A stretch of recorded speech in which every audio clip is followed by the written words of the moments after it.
નમો લોહે સૌહરિહંતાણમ નમો લોહે સૌદાનમ નમો લોહે સૌહાયર્યાન નમો લોહે સૌજાયાનમ નમો લોહે સૌત્રિકાવતી સાવનમ ઓમકારમિંદુ સંયુક્ત નિત્યમ ધ્યાયંતિ યોગિન કામદમોક્ષનો છે ઓંકારાય નમો નમઃ મંગલમ ભગવાન મંગલમ કુટુંબોની મંગલમ કુંડારીઓ જૈન્દ્રમોસુ મંગલમ નમઃ સમયસ્થાનાય સ્વાનુભૂત્યા ચકાસ્તે પ્રભાવાય પ્રભાય સર્વમાં વિભાવ નિરુષની દાતા. નિયમસાર ભગવાન કુંકુંદાચાર્ય રચિત નિયમસાર તથા મુનિવર પદ્મપ્રભમલધારી દેવ રચિત તાત્પર્ય વૃત્તિ ટીકા એનો સ્વાધ્યાય ચાલે છે.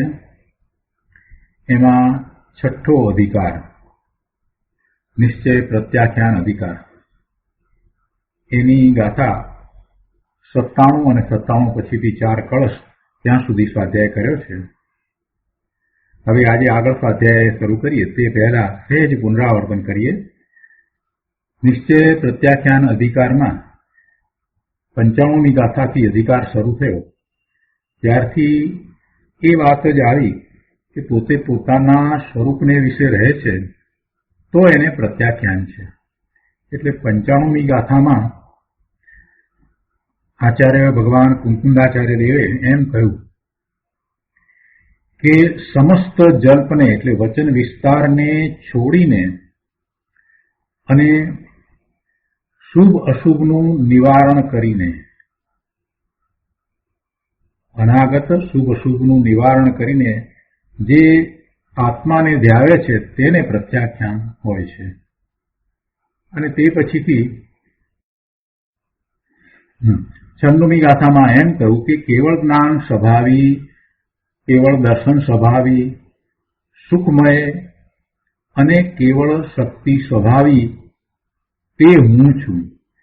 એટલે ત્યાં જ્ઞાન, દર્શન, સુખ એટલે ચારિત્ર અને વીર્ય એવા પૂર્ણ સ્વરૂપ રૂપ હું છું એમ ચિંતવે છે તેને પ્રત્યાખ્યાન હોય છે એ વાત કરીએ. એટલે કે અનંત ચતુષ્ટયાત્મક નિજ આત્માના ધ્યાનનો ત્યાં ઉપદેશ આપવામાં આવ્યો અને એવું ધ્યાન જે કરે છે એને નિશ્ચયથી પ્રત્યાખ્યાન છે. અને પછી 97મી ગાથાની અંદર એમ કહ્યું કે જે નિજ ભાવને છોડે નહીં અને પરભાવને લેશ માત્ર પણ ગ્રહે નહીં.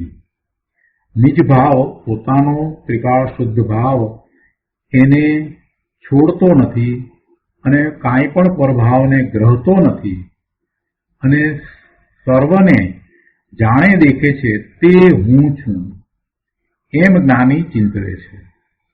એટલે આવું ચિંતવન છે એ નિર્વિકલ્પ ધ્યાનની દશામાં જેને વર્તે છે તેને નિશ્ચયથી પ્રત્યાખ્યાન હોય છે. અને 97મી ગાથા પછીથી 4 કળશ થયા અને તેમાં મુનિવર પદ્મપ્રભમલધારી દેવે એ જ ભાવને એક પછી એક વ્યક્ત કર્યા. તો હવે આજે 98મી ગાથાથી સ્વાધ્યાય શરૂ કરીએ છીએ. કુંકુંદાચાર્ય ભગવાનની ગાથા 98મી. વયદિથિ અણુભાગ પદેશ સંબંધેહિ વજ્જીદો અપ્પા સોહમ ઇતિ ચિંતિજ્જો તથેવય ગુણદિથિર ભાવમ. સંસ્કૃતમાં ગાથા છે. પ્રકૃતિ સ્થિતિત્ય અનુભાગ પ્રદેશ બંધૈર વિવર્જિત આત્મા સોહમ ઇતિ ચિંતયન તત્રૈવ ચ કરોતિ સ્થિર ભાવમ. ગુજરાતીમાં ગાથા છે. પ્રકૃતિ સ્થિતિ પરદેશ અનુભવ બંધ વિરહિત જીવ જે છું તેજ હું તેમ ભાવતો તેમાં જ તે સ્થિરતા કરે. સમગ્ર પ્રકારના કર્મ બંધ રહિત જે છે એવો હું આત્મા છું એમ જે પોતાના ભાવમાં સ્થિરતા કરે છે તેને નિશ્ચયથી પ્રત્યાખ્યાન હોય છે. આ વાત 98મી ગાથામાં કરી છે. તો 98મી ગાથાના અન્વયાર્થમાં અહીંયા કહે છે કે પ્રકૃતિ સ્થિત્ય અનુભાગ પ્રદેશ બંધૈ વિવર્જિત, એટલે કે પ્રકૃતિબંધ, સ્થિતિબંધ, અનુભાગબંધ અને પ્રદેશબંધ રહિત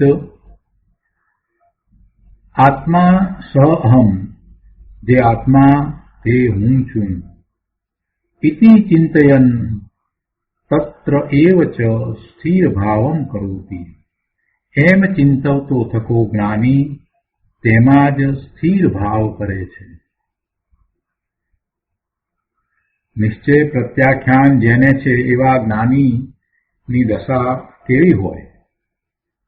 તો કે છે કે પ્રકૃતિબંધ, સ્થિતિબંધ, અનુભાગબંધ અને પ્રદેશબંધ રહિત જે આત્મા તે હું છું એમ ચિંતવતો થકો તે જ્ઞાની તેમાં જ સ્થિર ભાવ કરે છે. એવા આત્મામાં જ સ્થિર ભાવ કરે છે. એવો આત્મા કયો કે જેને પ્રકૃતિબંધ પણ નથી, સ્થિતિબંધ પણ નથી, અનુભાગબંધ પણ નથી, પ્રદેશબંધ પણ નથી. કર્મબંધ જે પ્રકારે થાય છે એમાંનો એક પણ પ્રકાર આત્માને વિશે નથી. એવો આત્મા હું છું એમ ચિંતવતો થકો જ્ઞાની તેમાં જ સ્થિર ભાવ કરે છે, એમાં જ સ્થિરતા કરે છે.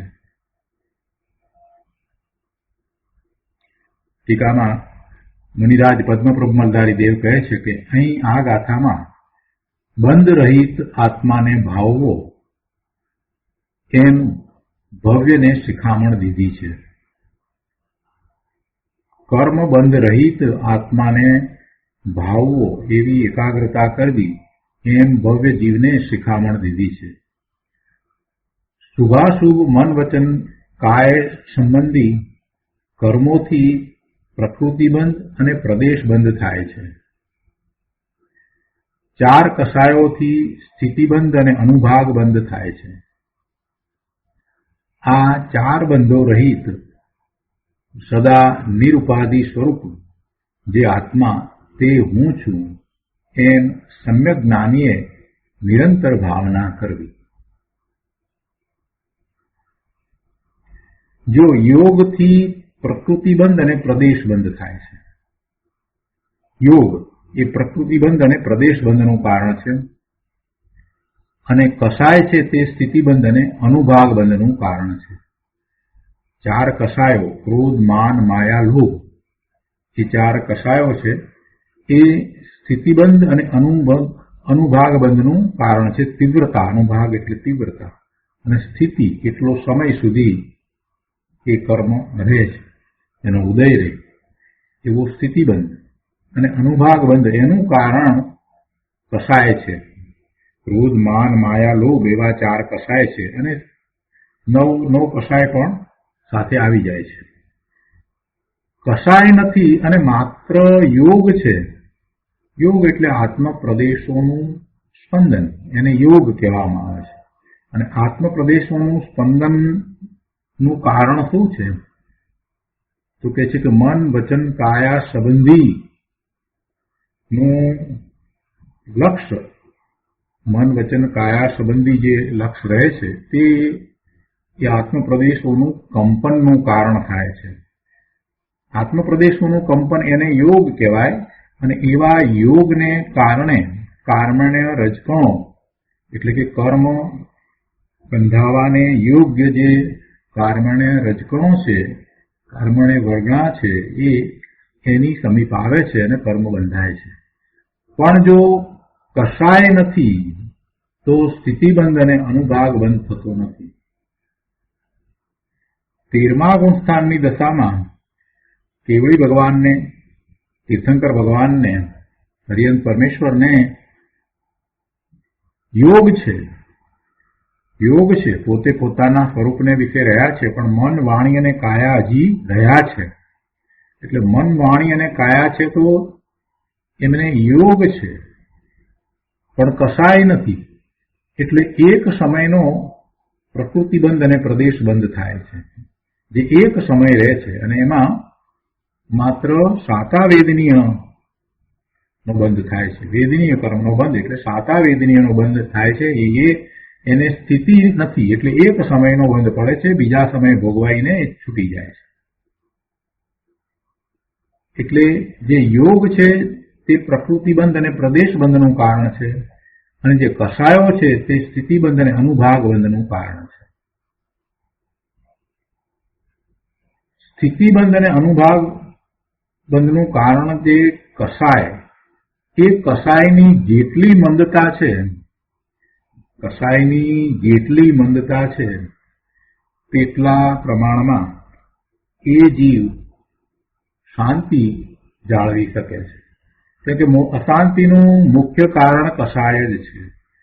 અને કસાયને કારણે એ વખતે પણ અશાંતિ અને દુઃખ છે, અને પછી એના નિમિત્તે જે બંધ પડે છે, કર્મનો બંધ પડે છે, અને એ કર્મ બંધની સ્થિતિ અને અનુભાગ એ જયારે ઉદયમાં હોય છે ત્યારે પણ એને અશાંતિ અને દુઃખનું કારણ થાય છે. એટલે જીવને મુખ્યતાથી દુઃખનું કારણ તો કસાયો જ છે. બાકી તો આત્મપ્રદેશોનું પરિસ્પંદન હોય અને પ્રકૃતિ અને પ્રદેશ બંધ થાય અને અતિ અલ્પ સ્થિતિ અને અતિ અલ્પ અનુભાગ બંધ થાય તો એવો જીવ તો રૂડો જીવ છે. એ તો ધર્મના માર્ગમાં આગળ વધે જ છે.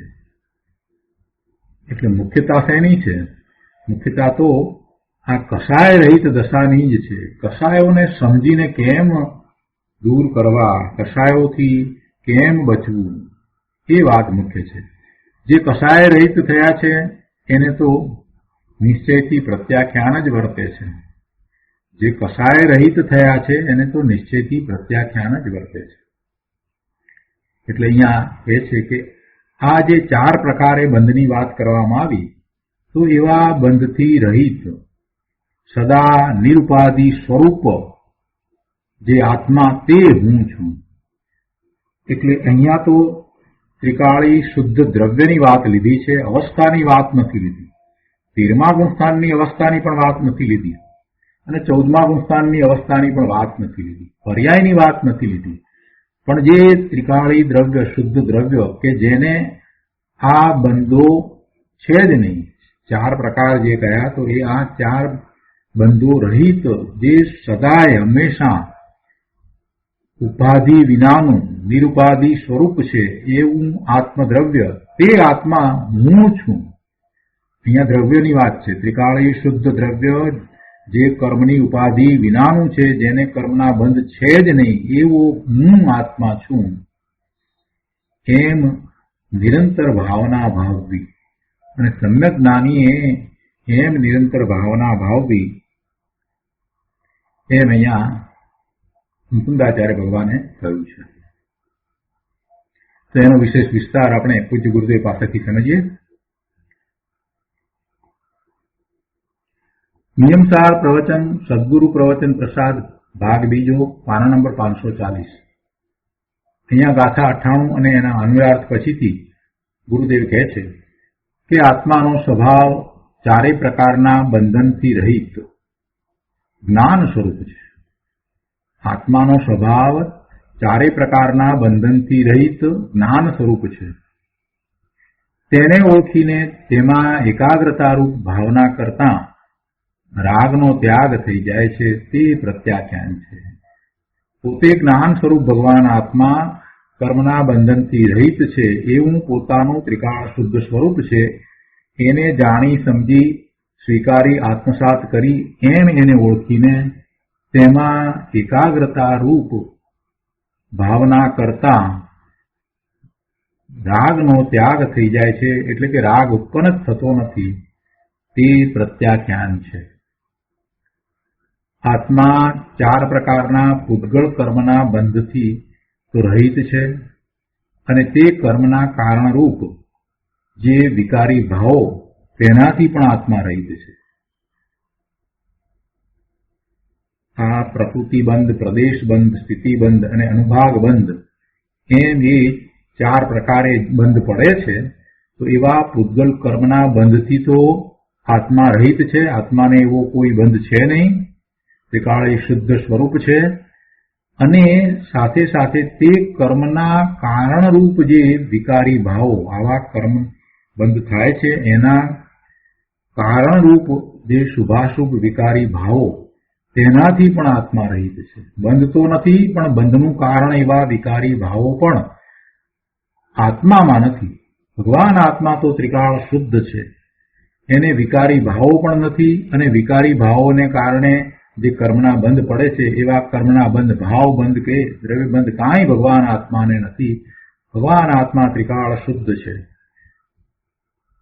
એવા બંધથી રહિત પોતાનું ત્રિકાળ શુદ્ધ સ્વરૂપ છે. એવા શુદ્ધ સ્વરૂપનો પહેલા તો સ્વીકાર થવો જોઈએ અને એની દ્રઢતા થવી જોઈએ. ગુરુદેવ કહે છે કે બંધ અને બંધના ભાવોથી રહિત, બંધ કર્મબંધ અને કર્મબંધના ભાવોથી રહિત શુદ્ધ આત્માના શ્રદ્ધા જ્ઞાન કરીને તેમાં એકાગ્ર થાય એને જ સાચું પ્રત્યાખ્યાન હોય છે. તેથી અહીં બંધ રહિત આત્માને ભાવવો એમ જ્ઞાનીને શિખામણ આપી છે, ઉપદેશ આપ્યો છે. મુનિરાજે ટીકામાં જે વાત કરી છે કે શુભાશુભ મન વચન કાય સંબંધી કર્મોથી પ્રકૃતિબંધ અને પ્રદેશબંધ થાય છે. ચાર કષાયોથી સ્થિતિબંધ અને અનુભાગ બંધ થાય છે. આ ચાર બંધો રહિત સદા નિરુપાધિ સ્વરૂપ જે આત્મા તે હું છું એમ સમ્યક જ્ઞાનીએ નિરંતર ભાવના કરવી. તો આ વાતને ગુરુદેવ સમજાવે છે. ગુરુદેવ કહે છે કે ખરેખર મન વચન કાયાના નિમિત્તે થતો યોગ, મન વચન કાયાના નિમિત્તે થતો યોગ, કેમ કે યોગ તો આત્માને છે, એટલે આત્માના પ્રદેશોનું પરિસ્પંદન એને યોગ કયો છે.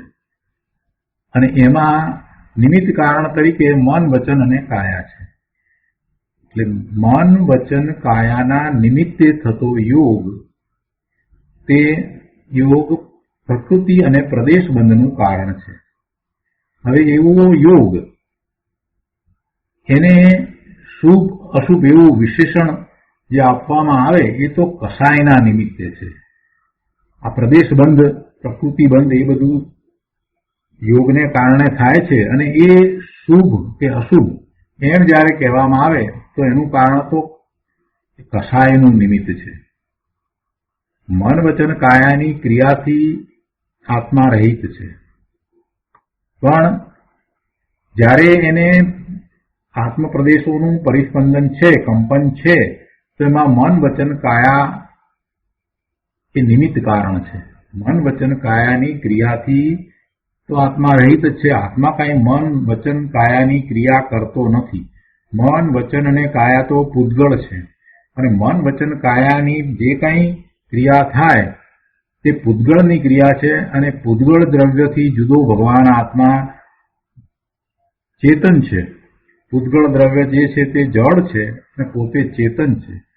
એટલે એવો ચેતન ભગવાન આત્મા આ મન વચન કાયાની ક્રિયા એટલે પૂતગળની ક્રિયા વિનાનો છે. પૂતગળની ક્રિયા કરતો નથી, કરાવતો નથી, અનુમોદતો નથી, એવો એ ભગવાન આત્મા છે. એને આત્મપ્રદેશોનું જે કંપન થયું એવો યોગ જે છે, તો એમાં મન વચન કાયાની ક્રિયા એ નિમિત્ત કારણ છે. નિમિત્ત ખરેખર કાંઈ કરતું નથી. નિમિત્ત ખરેખર કાંઈ કરતું નથી. એને જ્યારે એવો યોગ છે તો એમાં મન વચન અને કાયા છે તે નિમિત્ત કારણ છે. અંદર યોગનું કંપન થાય અને કર્મના પરમાણુઓ, કારણે રજકણો જગતમાં બધે જ છે, તો એવા કર્મ બંધાવા યોગ જે પરમાણુઓ, એ કર્મને વળગણાઓ એ આવે, પણ એનાથી આત્મા રહિત છે. અંદર યોગનું કંપન થાય અને કર્મના પરમાણુઓ આવે, પણ એ કર્મના પરમાણુથી આત્મા રહિત છે. કર્મના પરમાણુ સહિત આત્મા નથી. કર્મના પરમાણુઓ એનાથી જુદા છે. એ પરમાણુઓ આવે છે, એની સમીપમાં આવે છે, આત્માની સમીપમાં આવે છે, પણ આત્મામાં પ્રવેશ પામતા નથી. એટલે બંધ પડે છે તો કર્મ અને રજકણો ભેગા થાય છે. જો કર્મ અને રજકણો ભેગા થઈ શકતા હોય તો છૂટા પણ પડી શકે. એટલે આ તો તર્ક દ્વારા પણ સમજાય છે કે કર્મનો બંધ થાય તો પછી કર્મની નિર્જરા, કર્મના પરમાણુઓ છૂટા પડી જાય, કર્મ અને રજકણો છૂટા પડી જાય, એ પણ શક્ય છે. પોતાને જે ભાવ થયા છે, શુભ કે અશુભ ભાવ થયા છે, તો એ કસાય છે અને એ કસાયને કારણે આ કર્મબંધ જે છે એની સ્થિતિ અને અનુભાગ એ નક્કી થાય છે. ક્રોધાદિ કસાયો તે કર્મની સ્થિતિ અને અનુભાગનું કારણ છે. શુભ ભાવ કે અશુભ ભાવ તે બંને કસાયો છે. જે ભાવે બંધન થાય તે ભાવની ભાવના કરે તો પ્રત્યાખ્યાન થતું નથી. શુભ ભાવ હોય તો શુભ ભાવથી કંઈ પ્રત્યાખ્યાન થતું નથી. કેમ કે શુભ ભાવ અને અશુભ ભાવ બંને પ્રકારના ભાવો છે એ બંધનું કારણ છે. એટલે ગુરુદેવે પહેલા જ સ્પષ્ટતા કરી કે શુભ ભાવ કે અશુભ ભાવ તે બંને કસાયો છે. શુભ ભાવ છે તે મંદ કસાય છે, અશુભ ભાવ છે તે તીવ્ર કસાય છે. પણ એ કસાય વિનાની દશા નથી. એ ભાવે થતા કસાય રહિત દશા થતી નથી. શુભ ભાવ અને અશુભ ભાવ બંને કસાયો છે. શુભ ભાવ મંદ કસાય છે, અશુભ ભાવ તીવ્ર કસાય છે. એટલે શુભ ભાવ હોય તો પણ એને કારણે બંધ થાય પણ નિજરા થતી નથી. એટલે કહે છે કે જે ભાવથી બંધ થાય તે ભાવની ભાવના કરે તો પ્રત્યાખ્યાન ન થાય.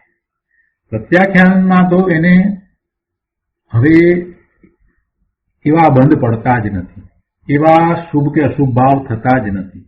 પોતે પોતાના સ્વભાવે રહે છે. એટલે એ શુભાશુભ ભાવ એને ઉત્પન્ન જ થતા નથી. પ્રત્યાખ્યાન એ તો પચખાણ છે, પ્રતિજ્ઞા છે કે જેમાં એને પોતાના સ્વભાવ ભાવ સિવાય વિભાવ ભાવે થવાનું હોતું નથી. એવું એ નિશ્ચયથી પ્રત્યાખ્યાન હોય છે. તો આ શુભ ભાવ છે એ તો બંધનું કારણ છે. અને એ ભાવની ભાવના કરવાથી, શુભ ભાવની ભાવના કરવાથી નિશ્ચય પ્રત્યાખ્યાન થતું નથી.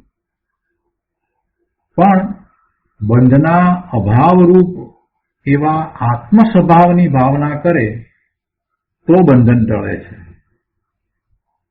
જેમાં બંધ નથી એવા બંધના અભાવરૂપ આત્માનો સ્વભાવ, એની એકાગ્રતા કરે, એની ભાવના કરે તો બંધન ટળે છે.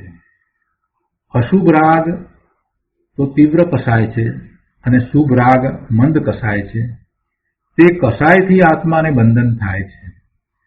એટલે કસાય રહિત આત્મ સ્વભાવની ભાવના કરે તો નવા બંધ પડતા નથી, શુભ કે અશુભ ભાવ હોતા નથી, વિકલ્પ થતો નથી અને આત્મા બંધ રહિત થાય છે.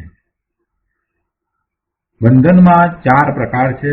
તેમાં પ્રદેશ અને પ્રકૃતિ બંધનું કારણ એ યોગ છે. એટલે યોગનું કંપન છે. આત્મપ્રદેશોનું કંપન, પરિસ્પંદન એને યોગ કહેવાય છે. અને એવા યોગમાં નિમિત્ત કારણ મન, વાણી અને કાયા છે.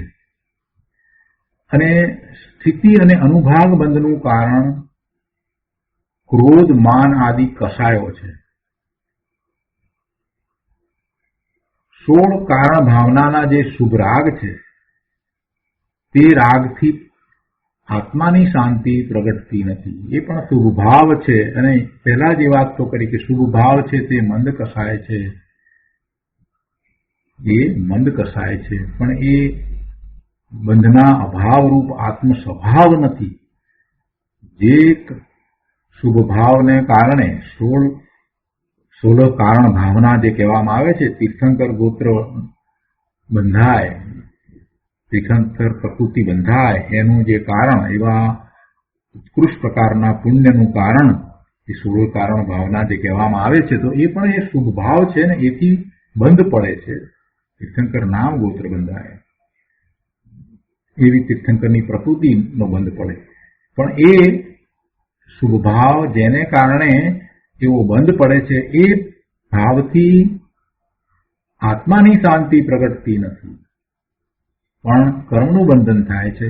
માટે શુભ ભાવ હોય કે અશુભ ભાવ હોય, એ બધા ભાવો છોડવા લાયક છે. માત્ર આત્માનો શુદ્ધ ભાવ છે એની જ ભાવના કરવા જેવી છે. એટલે કહે છે કે માટે શુભાશુભ ભાવો કે મન વચન કાયાની ક્રિયા તે કોઈ આત્માને સંવરનું કે પ્રત્યાખ્યાનનું કારણ નથી. પ્રત્યાખ્યાનનું કારણ તો કર્મના સંબંધ રહિત એવા ચૈતન્યની ભાવના કરવી તે જ છે. આત્મા બંધ વગરનો છે એમ પહેલા જ્ઞાન કરવું જોઈએ.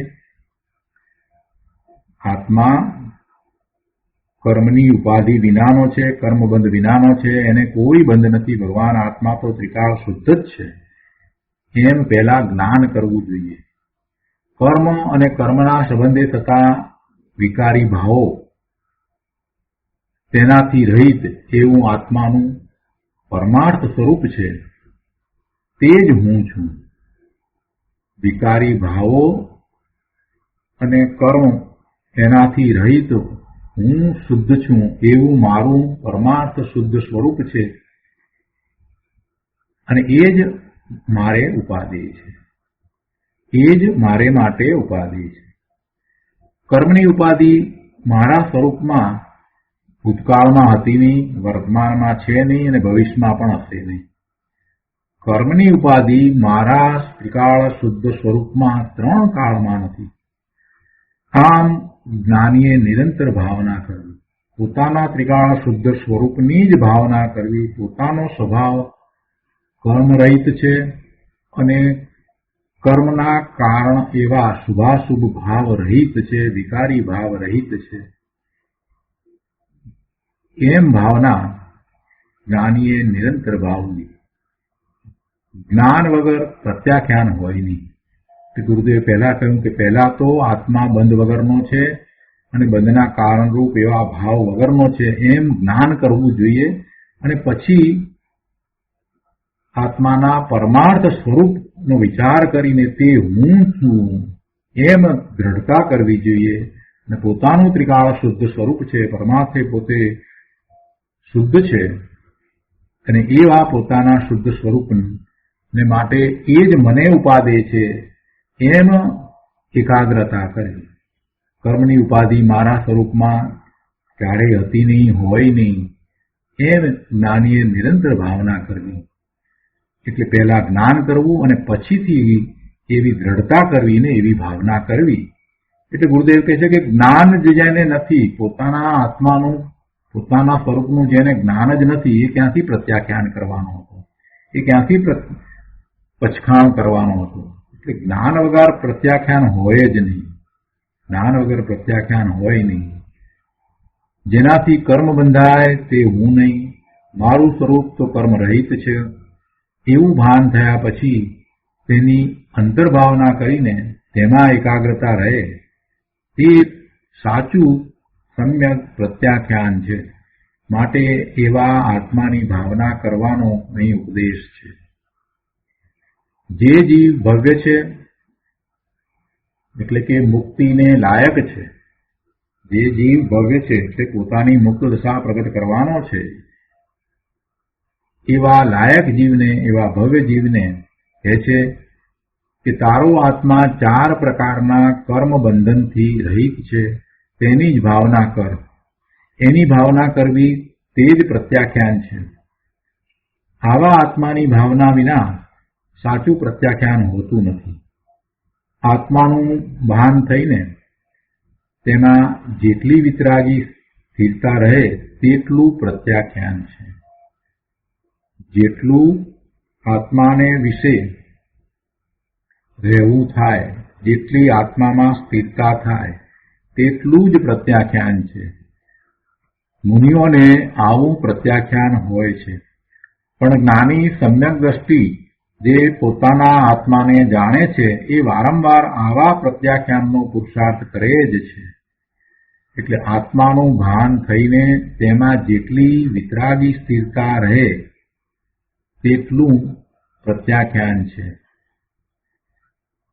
એકલા યોગમાં શુભ અશુભપણું નથી હોતું. જો ગુરુદેવ એક સરસ વાત ફરીથી અહીંયા સમજાવે છે કે યોગ છે તો એ યોગમાં શુભ અને અશુભપણું નથી હોતું. શુભપણું અને અશુભપણું જે સ્થિતિબંધ અને કર્મબંધનું ખરેખરું કારણ છે એ એકલા યોગમાં નથી. 13મા ગુણસ્થાને અરિહંત પરમેશ્વરને શુભ ને અશુભપણું હોતું નથી. એમને તો શુદ્ધપણું જ છે, તો શુદ્ધ ભાવે જ રહ્યા છે, પણ યોગ છે, એમને પણ યોગ છે. એટલે એકલા યોગમાં શુભ અશુભપણું નથી હોતું, પણ તે યોગ સાથે કસાય ભળે છે તો તેને શુભ અશુભ કહેવાય છે. મંદ કસાય છે તો શુભ છે અને તીવ્ર કસાય છે તો અશુભ છે. અને એનાથી જ સ્થિતિબંધ અને અનુભાગ બંધ થાય છે. એટલે કસાય છે એનાથી જ સ્થિતિબંધ અને અનુભાગનો બંધ પડે છે. સ્થિતિ એક સમયની સ્થિતિ છે, એક સમયની સ્થિતિ છે. જો કસાય નથી તો જે કર્મ બંધ પડ્યો તે એક સમયથી વધારે પડી શકે નહીં. એક સમયની સ્થિતિ છે. અરિહંત પરમેશ્વરને જે બંધ પડે છે સાતાવેદનીયનો, તો એમાં એક જ સમયની સ્થિતિ છે, એક જ સમયમાં પડીને ભોગવાઈ જાય. સ્થિતિબંધનું કારણ કસાય છે. કસાયની તીવ્રતા, જેટલી તીવ્રતા જે છે, જે પ્રમાણે કસાય કરે છે એ પ્રમાણે એવી સ્થિતિ બંધ થાય છે, એવો સ્થિતિ બંધ થાય છે, એટલી સ્થિતિનું નિર્માણ થાય છે. એટલો સમય, લાંબા સમય સુધી અને અનુભાવ એટલી તીવ્રતાપૂર્વક એ ઉદયમાં આવે છે. એટલે જ્યારે કસાય થાય, ક્રોધ, માન, માયા, લોભ ના પરિણામ થાય કે 9 પ્રકારના 9 કસાયના પરિણામે જીવ થાય છે, ત્યારે પણ જેટલી એમાં તીવ્રતા છે, જેટલો એમાં તીવ્ર રસ છે, એ એને ખૂબ દુઃખનું કારણ થાય છે. આ વાત સમજી લેવાની જરૂર છે. ક્રોધ આવે, ક્ષણિક આવે અને તરત જ એ ક્રોધને જાણીને પ્રત્યાખ્યાન કરે, પછખાણ કરે, વ્યવહાર પ્રત્યાખ્યાન કરે આ ક્રોધના ભાવે હું શોભતો નથી, આ મારો સ્વભાવ નથી, એમ કરીને પોતે પાછો સ્વભાવ તરફ વળે. આટલું તો એ સમ્યક દર્શન નથી થયું તો પણ કરી શકે છે. તો આટલું જો એ કરે છે તો એને તીવ્ર બંધ પડતા નથી. ગુરુદેવની આ વાતને સમજવાની છે આપણે. ગુરુદેવ કહે છે કે એકલા યોગમાં મન, વાણી અને કાયાનો યોગ તો પ્રભુ રહેશે જ. 13મા ગુણસ્થાને અરિહંત પરમેશ્વરને પણ મન, વાણી અને કાયા તો છે, એટલે એ યોગનું નિમિત્ત કારણ તો રહેશે જ. એટલે પ્રકૃતિબંધ અને પ્રદેશબંધ તો થવાના જ છે, પણ મુખ્ય વાત શું છે? સ્થિતિબંધ અને અનુભાગની વાત છે, જેને આપણે ટાળી શકીએ છીએ. ગુરુદેવ કહે છે કે એકલા યોગમાં શુભ અશુભ પણ નથી હોતું, પણ તે યોગ સાથે કસાય ભળતા તેને શુભ અશુભ કહેવાય છે અને તેનાથી કર્મ બંધ થાય છે. જે ભાવથી કર્મ બંધાય તે ભાવથી પ્રત્યાખ્યાન ન થાય. એટલે વર્તમાનમાં ઘણીવાર એવો ઉપદેશ આપવામાં આવે છે શુભ દ્વારા પ્રત્યાખ્યાનનો, તો ગુરુદેવ એની સ્પષ્ટતા કરે છે કે ભાઈ શુભ ભાવથી કાંઈ પ્રત્યાખ્યાન થતું નથી. પ્રત્યાખ્યાન કઈ રીતે થાય છે? તો કે પોતાનો સ્વભાવ ત્રિકાળ શુદ્ધ છે એવો ભગવાન આત્મા પોતે છે, તો એવા પોતાના આત્માનો ભાવ એટલે શુદ્ધ ભાવથી જ પ્રત્યાખ્યાન થાય છે. એવી ભાવના ભાવતા, એવી એકાગ્રતા કરતા પ્રત્યાખ્યાન થાય છે. આત્માના ભાન વિના સાચા સામાયિક કે પ્રત્યાખ્યાન હોય જ નહીં. આત્માના ભાન વિના સંવર નથી, સામાયિક નથી અને પ્રત્યાખ્યાન પણ નથી. એક સમયની સામાયિક કે સંવર અલ્પકાળમાં મુક્તિ આપે. એક સમયની સામાયિક કે સંવર અલ્પકાળમાં મુક્તિ આપે તેવી સામાયિક અજ્ઞાનીને હોતી નથી. ચૈતન્યના ભાન વિના જે કોઈ ભાવ હોય તે બધો બંધનું કારણ છે. ચૈતન્યના ભાન વિના એને શુદ્ધ ભાવ તો હોય નહીં. એટલે કોઈ પણ બીજો ધર્મ પ્રત્યેનો ભાવ છે તો એ બધો શુભ ભાવ છે. પૂજાનો ભાવ, ભક્તિનો ભાવ, વિનયનો ભાવ, એ બધો ભાવ શુભ ભાવ હોય અને એ પુણ્યબંધનું કારણ છે. માટે ધર્મી જીવે પહેલો એ નિર્ણય કરવો જોઈએ કે મારો આત્મા દ્રવ્ય કર્મ અને ભાવ કર્મની ઉપાધિથી રહિત ચૈતન્ય બિંબ છે. હું ભગવાન આત્મા ત્રિકાળ ચૈતન્ય છું. હું ચેતન ચેતન ચેતન છું. જ્ઞાન સ્વરૂપી છું, આનંદ સ્વરૂપી છું, સુખ સ્વરૂપી છું. અને હું એવા મારા સ્વભાવ ભાવે થવા માટે સમર્થ છું, એવું મારું વીર્ય છે. આ નિર્ણય કરીને એણે પોતે દ્રવ્ય કર્મ અને ભાવ કર્મની ઉપાધિથી રહિત શુદ્ધ ચૈતન્ય બિંબ છે એવી ભાવના કરવી જોઈએ. એવા ભાન પછીથી પોતે ભગવાન આત્મા ત્રિકાળ શુદ્ધ છે અને દ્રવ્ય કર્મ અને ભાવ કર્મની ઉપાધિથી રહિત છે ચૈતન્ય બિંબ છે એવી દ્રઢતા કરીને એવા ભાન કર્યા પછી તેની ભાવનામાં જેટલી એકાગ્રતા રહે તેટલો સંવર છે, તે જ સાચા અર્થમાં સામાયિક છે અને તે જ પ્રત્યાખ્યાન છે. તો આ રીતે 98મી ગાથા અહીંયા પૂરી થાય છે. અને હવે 98મી ગાથાની ટીકા પૂર્ણ કરતા મુનિરાજ પદ્મપ્રપંચધારી દેવ શ્લોક કહે છે. શ્લોક 133.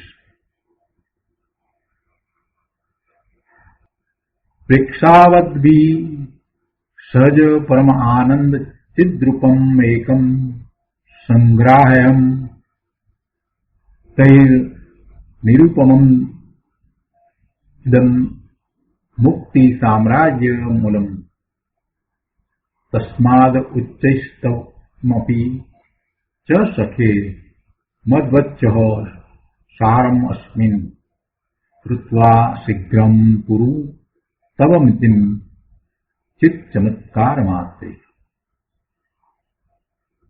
કળશ 133 ના અર્થમાં કહે છે કે જે મુક્તિ સામ્રાજ્યનું મૂળ છે એવા આ નિરૂપમ સહજ પરમ આનંદવાળા ચિદ્રૂપને,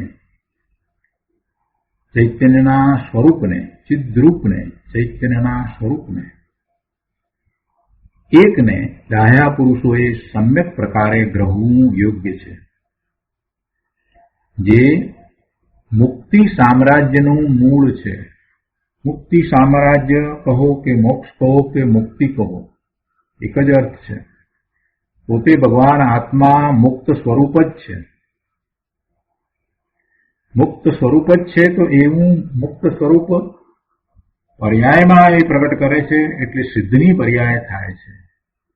પણ એ મુક્ત સ્વરૂપ છે એવું મુક્ત સામ્રાજ્ય છે જેમાં કોઈ ઉપાધિ નથી, કોઈ અન્ય પ્રકારની ઉપાધિ નથી, કોઈ વિકાર નથી.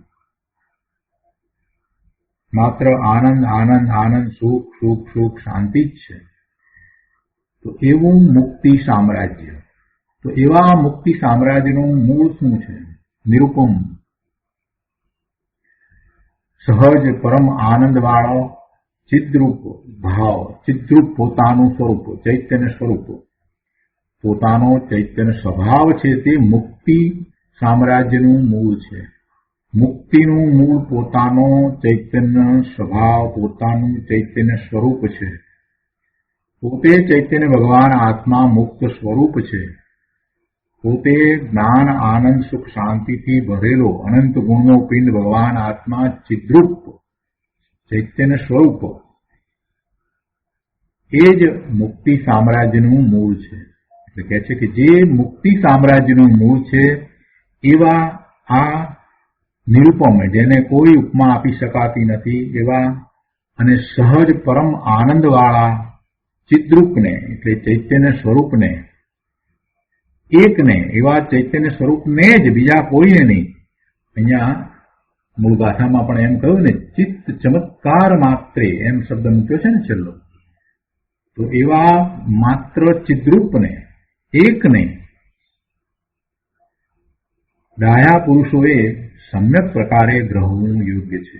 એ સિવાય બીજું કાંઈ ગ્રહવા યોગ્ય નથી.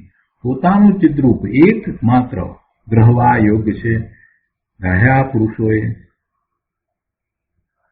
સમ્યક પ્રકારે તે ગ્રહવું. તેથી હે મિત્ર, તું પણ મારા ઉપદેશના સારને સાંભળીને તુરત જ ઉગ્રપણે આ ચૈતન્ય ચમત્કાર માત્ર પ્રત્યે તારું વલણ કર.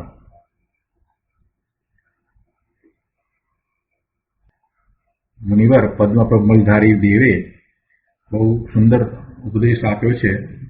તે છે કે આવું આત્માનું ચિદ્રૂપ સ્વરૂપ એ જ એકમાત્ર ગ્રહવા યોગ્ય છે. તેથી હે મિત્ર કહીને કહે છે, સખા ભાવે વાત કરી છે કે તું પણ મારા ઉપદેશના સારને સાંભળીને તુરત જ ઉગ્રપણે આ ચૈતન્ય ચમત્કાર માત્ર પ્રત્યે તારું વલણ કર. આ ચૈતન્ય ચમત્કાર એ તો તારું ત્રિકાળ શુદ્ધ સ્વરૂપ છે. સૌનું પોયવું ચૈતન્ય ચમત્કાર એવું સ્વરૂપ છે, એ ચિદ્રૂપ છે. એનું લક્ષ કરવું, એનું વલણ કરવું, એટલે કહે છે કે એવું તું લક્ષ કર, એવું વલણ કર, એમાં એકાગ્રતા કર. આનો વિસ્તાર ગુરુદેવ પાસેથી સમજીએ.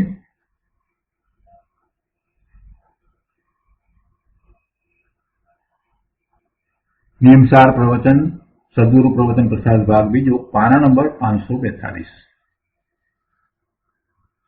અહીંયા 133મી ગાથા એટલે કે આ કળશ એના શ્લોકાર્થ પછીથી ગુરુદેવ કહે છે કે જુઓ, ટીકાકાર મુનિરાજ પ્રેમથી કહે છે કે હે સખા, હે બંધુ, હે મિત્ર, તું મારા ઉપદેશનો સાર સાંભળીને ચૈતન્ય સ્વરૂપમાં તારું વલણ કર. ઉપદેશનો સાર શું? ઉપદેશનો સાર શું? તો કહે છે કે ચૈતન્ય સ્વરૂપમાં વલણ કરવું તે ઉપદેશનો સાર છે. ચૈતન્ય સ્વરૂપમાં વલણ કરવું તે ઉપદેશનો સાર છે. ડાહ્યા પુરુષોએ તો એક સહજ પરમ આનંદમય ચિદ્રૂપ આત્માને જ સમ્યક પ્રકારે ગ્રહણ કરવા જેવું છે. ડાહ્યો એને જ કહેવાય કે જે પોતે પોતાનું હિત સમજે છે, પોતાના હિત અને અહિતનો એને ખ્યાલ છે, અને પોતાનું હિત જેમાં છે તે વાતને ગ્રહે છે, અને જેમાં અહિત છે એને છોડે છે. એ ડાહ્યો છે. એને હિત અને અહિતનો વિવેક વર્તે છે, એ ડાહ્યો છે. એટલે કહે છે કે ડાહ્યા પુરુષોએ તો એક સહજ પરમ આનંદમય ચિદ્રૂપ આત્માને જ સમ્યક પ્રકારે ગ્રહણ કરવા જેવું છે. આત્માનું સ્વરૂપ જ મુક્તિ સામ્રાજ્યનું મૂળ છે. નિરૂપમ અને સહજ પરમ આનંદ વાળો ચિદાનંદ સ્વરૂપી ભગવાન આત્મા તે જ મોક્ષ સામ્રાજ્યનું મૂળ છે. તેની ભાવનાથી જ મોક્ષ થાય છે. એટલે કે એવા આત્માની ભાવનાથી જ મોક્ષ થાય છે, મુક્તિ સામ્રાજ્યની પ્રાપ્તિ થાય છે. જે જીવ તેવા ચિદ્રૂપ આત્માને એકને જ સમ્યક પ્રકારે ગ્રહણ કરે છે તે જ ખરેખર ડાહ્યા પુરુષો છે. પુણ્ય પાપના વિકલ્પો તો ચૈતન્યનું સ્વરૂપ નથી. ચેતન ભગવાનમાં આત્મામાં કોઈ વિકલ્પ જ નથી. પુણ્યનો બંધ પડે એવો પણ આત્મામાં વિકલ્પ નથી, કે પાપનો બંધ પડે એવો પણ આત્મામાં કોઈ વિકલ્પ નથી. એને તો કોઈ શુભાશુભ ભાવ નથી. એ તો ચેતન ભગવાન આત્મા છે, સદાય ત્રિકાળ શુદ્ધ છે. તો કહે છે કે પુણ્ય પાપના વિકલ્પો તો ચૈતન્યનું સ્વરૂપ નથી. તે પુણ્ય પાપના વિકલ્પોને ગ્રહવા જેવા નથી, એનું લક્ષ કરવા જેવું નથી.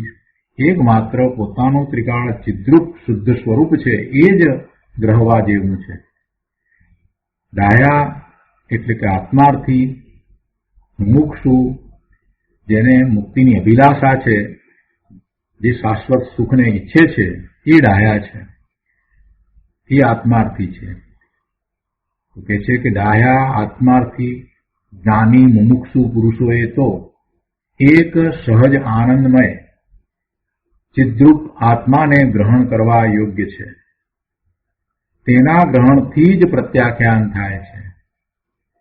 તેથી હે મિત્ર, મારા ઉપદેશનો સાર સાંભળીને તુરત જ ઉગ્રપણે આ ચૈતન્ય ચમત્કાર માત્ર પ્રત્યે તારું વલણ કર. ઉપદેશ સાંભળીને શું કરવું? કે તરત જ ચૈતન્ય સ્વરૂપમાં વલણ કરવું. તરત જ ચૈતન્ય સ્વરૂપમાં વલણ કર એમ મુનિરાજ કહે છે. અને એવી સરસ રીતે વાત કરી છે કે હે સખા એમ તો સંબોધન કર્યું છે. એટલે મુનિરાજની તો એવી દશા છે, માટે પોતે મિત્ર ભાવે આપણને કહે છે કે હે સખા, અમને તો ચૈતન્યના ગ્રહણથી પ્રત્યાખ્યાન વર્તે છે, અને અમારો ઉપદેશ સાંભળીને તું પણ તારું વલણ ચૈતન્યમાં કર, તો તને પણ આવું પ્રત્યાખ્યાન થશે. અમે તો આનંદની દશામાં છીએ, અમે તો દુઃખ રહિત થયા છીએ. તું પણ અમારા ઉપદેશને સાંભળીને તારું વલણ ચૈતન્ય ચમત્કારમાં કર. એ જ એકમાત્ર કરવા જેવું છે. તને પણ આવું પ્રત્યાખ્યાન થશે. એટલે આપણે બંને સરખા થઈશું. માટે અહીં હે સખા, હે મિત્ર એમ સંબોધન કર્યું છે. ચૈતન્ય સ્વરૂપમાં વળીને તેમાં એકાગ્ર થા, તે જ અમારા ઉપદેશનો સાર છે. ચૈતન્ય સ્વરૂપમાં વળીને તેમાં એકાગ્ર થા, તે જ અમારા ઉપદેશનો સાર છે. જો દ્રવ્યાનુયોગના શાસ્ત્રમાંથી જે ઉપદેશ ગ્રહણ કરવા યોગ્ય હોય ને, એ આવો જ ઉપદેશ હોય. પોતાના ત્રિકાળી શુદ્ધ સ્વરૂપ ચૈતન્ય સ્વરૂપનું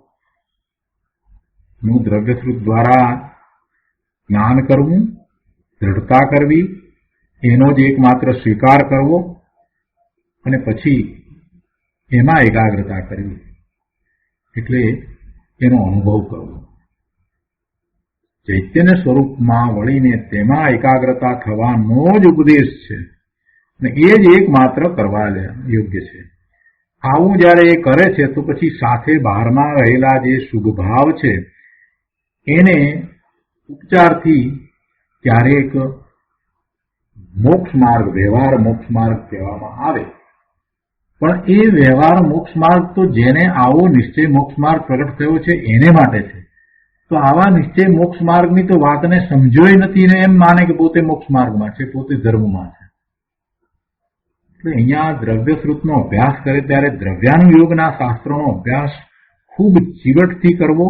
એમાં જે વાત આવી હોય, એમાં જે સિદ્ધાંતો કયા છે અને એમાં જે ઉપદેશ કયો છે એને ગ્રહણ કરવો, અને એ જ સાચો પુરુષાર્થ છે.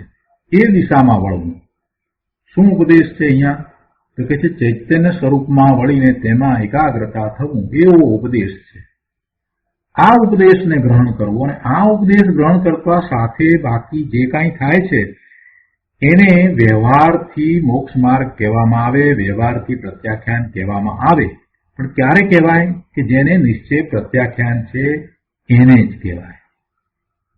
એટલે કે છે કે અહીં પ્રત્યાખ્યાનની વાત હોવાથી ઉગ્રપણે ચૈતન્યમાં વલણ કરવું એમ કહ્યું છે.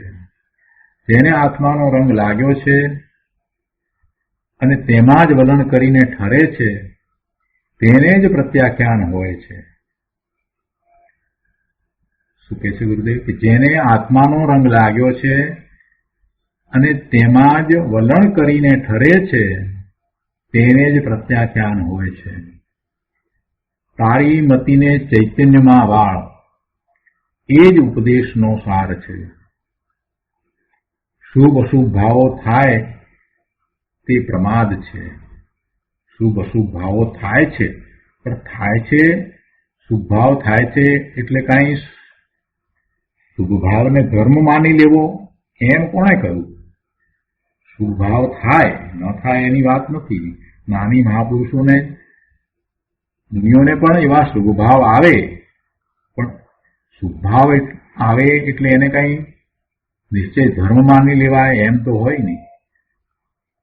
જેને નિશ્ચય ધર્મ પ્રગટ થયો છે એને એવો શુભ ભાવ છે તો ઉપચારથી એને વ્યવહાર મોક્ષ માર્ગ કહેવાય. પણ નિશ્ચયથી એવો ધર્મ જેને પ્રગટ થયો જ નથી અને માત્ર શુભ ભાવમાં છે, એ તો બંધ સિવાય બીજું કાંઈ કરતો નથી. એટલે અહીંયા ગુરુદેવે બહુ એ વાતને સ્પષ્ટ કરી દીધી. કે છે કે જેને આત્માનો રંગ લાગ્યો છે, એટલે કે જેને આત્માનું ત્રિકાળ શુદ્ધ સ્વરૂપ, જ્ઞાન સ્વરૂપ, આનંદ સ્વરૂપ, સુખ સ્વરૂપ, નિર્મળતા સ્વરૂપ, સ્વચ્છતા સ્વરૂપ, એવું સ્વરૂપ ખ્યાલમાં આવ્યું છે અને હવે એમ થયું છે કે એવા સ્વરૂપની પ્રાપ્તિ હું કેમ કરીને કરું, એમ જેને આત્માનો રંગ લાગ્યો છે, જેને એમ થયું છે કે મારું સ્વરૂપ મુક્ત સ્વરૂપ છે, આનંદ સ્વરૂપ છે અને અનાદિનો હું આ ભવના ભ્રમણ કરીને દુઃખી થઉં છું, હું તો સુખ સ્વરૂપ જ છું, તો એવા સુખ સ્વરૂપને કેમ કરીને પ્રાપ્ત કરું, એમ જેને આત્માનો રંગ લાગ્યો છે, તો એવા આત્માનું જ્ઞાન કરી અને પછી એમાં જ વલણ કરીને, એનું જ વલણ હોય, એ સિવાય બીજી કોઈ વાતમાં રસ જ પડતો નથી, વારે વારે પોતાના સ્વરૂપ તરફ જ વળી જાય છે, તો એમાં વલણ કરીને પછી એમાં જે ઠરે છે તો એને નિશ્ચયથી પ્રત્યાખ્યાન હોય છે. અને એટલે ઉપદેશ આપીને કહે છે કે ભાઈ તારી મતીને ચૈતન્યમાં વાળ, તું ચૈતન્ય સ્વરૂપ છો, તારા ચૈતન્ય સ્વરૂપ તરફ તારી મતીને વાળ. એ જ ઉપદેશનો સાર છે, એ સિવાય બીજો કોઈ ઉપદેશ નથી. ઉપદેશનો સારભૂત વાત તો આ જ છે કે પોતાના સ્વરૂપમાં વળવું. પોતાના સ્વરૂપમાં કઈ રીતે વળે? શુભ ભાવથી વળશે? ના, શુભ ભાવથી નહીં વળાય. એટલે ગુરુદેવે અહીંયા આગળ એક વાત મૂકી કે ભાઈ શુભ ભાવ છે એ પણ પ્રમાદ છે, શુભ અને અશુભ ભાવો થાય એ પ્રમાદ છે. સારની વાત તો કરી, પણ હવે એમાં સારભૂત વાત જે કહી કે પોતે આત્મા તરફ વળે, આત્માનું વલણ કરીને તેમાં એકાગ્રતા કરે, તો એ કરવું કઈ રીતે? એ શુભ ભાવથી થશે? તો કે છે કે ના, શુભ ભાવથી નહીં થાય. એટલે ગુરુદેવે અહીંયા એક લીટી વધારે ઉમેરી કે શુભ અશુભ ભાવો થાય તે પ્રમાદ છે. શુભ ભાવને પણ પ્રમાદ કહ્યો છે. કઈ અપેક્ષા એ વાત છે? શુદ્ધ ભાવની અપેક્ષા એ વાત છે.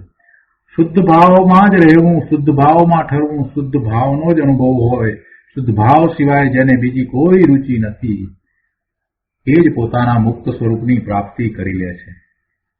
એટલે જે ઉપદેશનો સાર કહેવામાં આવ્યો, ઉપદેશનો સાર તો પોતાના ચૈતન્ય સ્વરૂપમાં એકાગ્ર થવું એમ છે, પણ એવું એકાગ્રપણું કઈ રીતે થાય? તો એના માટે ગુરુદેવ કહે છે કે જો તું શુભ ભાવ દ્વારા એવી એકાગ્રતા થશે એમ માનતો હોય તો એ તારી વાત ખોટી છે, મિથ્યા છે.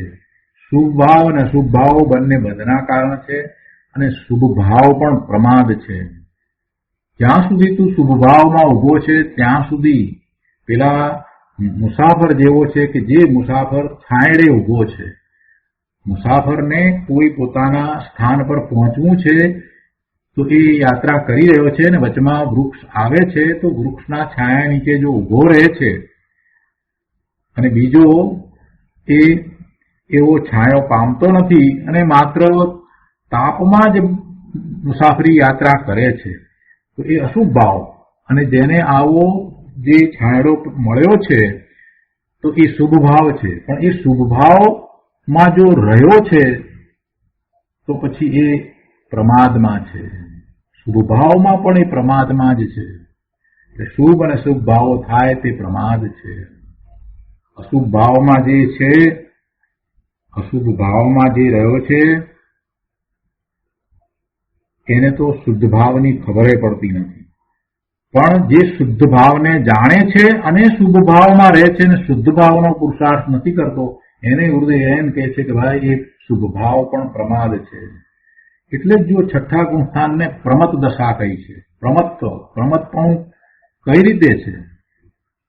કેમ કે ત્યાં શુભ ભાવ છે. પોતાને મુનિ દશા છે, છઠ્ઠા ગુણસ્થાનની દશા છે અને પોતે એવા બાહ્ય વ્રત તપ સહિત છે એવો જે વિકલ્પ ઉઠ્યો છે એ શુભ ભાવ છે. છઠ્ઠા ગુણસ્થાનની દશામાં શુદ્ધ ભાવ પણ છે અને શુભ ભાવ બંને છે, માત્ર એકલો શુદ્ધ ભાવ નથી. એટલે જે શુભ ભાવ રહ્યો છે એ શુભ ભાવને પ્રમાદ ત્યાં પણ કહ્યો છે, એટલે એને પ્રમત કહ્યું છે અને સાતમા ગુણસ્થાનને અપ્રમત દશા કહી છે. તો શુભ ભાવ અને અશુભ ભાવો થાય તો એ પ્રમાદ છે.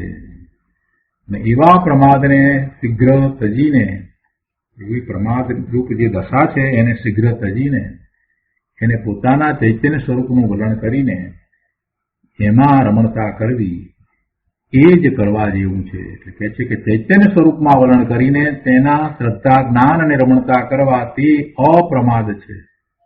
ચૈતન્ય સ્વરૂપમાં વલણ કરીને તેના શ્રદ્ધા જ્ઞાન અને રમણતા કરવા તે અપ્રમાદ છે અને તે જ પ્રત્યાખ્યાન છે. અને માટે ટીકાકાર મુનિરાજ પદ્મપ્રબંધધારી દેવે કહ્યું કે તસ્માદ ઉચ્ચૈસ્તવમ અપી ચ સખે મદ્વચ્ચ સારમસ્મિન શ્રુત્વા શીઘ્રમ કુરુ તવ મિતિમ ચિત્ત ચમત્કારનાથે. હે સખા, હે મિત્ર, ચાલને મારી સાથે. મારાથી તું જુદો કેમ રહી જાય છે? એટલે કે અમારી જેમ તું પણ તુર્ત જ ચૈતન્યમાં ઉગ્રપણે તારું વલણ કર. અમે જેમ ચૈતન્યમાં ઉગ્રપણે વલણ કરીએ છીએ, જેમ ચૈતન્યની ભાવના ભાવીએ છીએ, તેમ તું પણ ચૈતન્યમાં ઉગ્ર વલણ કર અને એમ કરતા તને પણ પ્રત્યાખ્યાન થશે. તો આ રીતે 133મો કળશ અહીંયા પૂરો થાય છે. આજનો સ્વાધ્યાય અહીંયા સુધી રાખીએ છીએ. હવે સુખધામ બોલીએ. સુખધામ અનંત સુખ